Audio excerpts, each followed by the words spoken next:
একটি রাবার দিয়ে লেখা মুছতে মুছতে রাবারটি একসময় শেষ হয়ে যায়। ঠিক তেমনিভাবেই মোবাইলের ব্যাটারিও চলতে চলতে একসময় ক্ষয় হতে থাকে।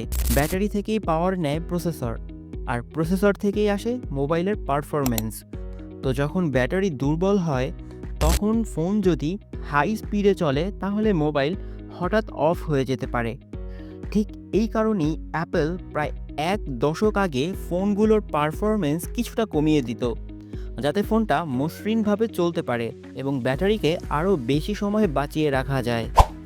কিন্তু অ্যাপল যখন এমনটা করে, অনেকেই ভাবলো অ্যাপল সিস্টেমেটিকলি ফোন স্লো করছে আরও নতুন ফোন বিক্রির উদ্দেশ্যে। তবে আসল গল্পটা একদমই উল্টো। অ্যাপল আসলে গ্রাহকের স্বার্থেই ব্যাটারিকে বেশি সময় ধরে টিকিয়ে রাখার চেষ্টা করে যাচ্ছিল। আর এই গ্রাহক এবং অ্যাপলের মধ্যকার ভুল বোঝাবুঝি দূর করতেই 2017 সালে অ্যাপল আনলো ব্যাটারি হেলথ ফিচারটি, যেখানে চাইলেই তুমি নিজেই ঠিক করতে পারবে যে ব্যাটারির লংজিভিটি চাও নাকি হাই পারফরমেন্স। তবে মজার বিষয় হচ্ছে, আইফোন ইউজাররা কিন্তু নিজেদের হেলথের থেকেও ব্যাটারি হেলথের গুরুত্বটা একটু বেশিই দেয়।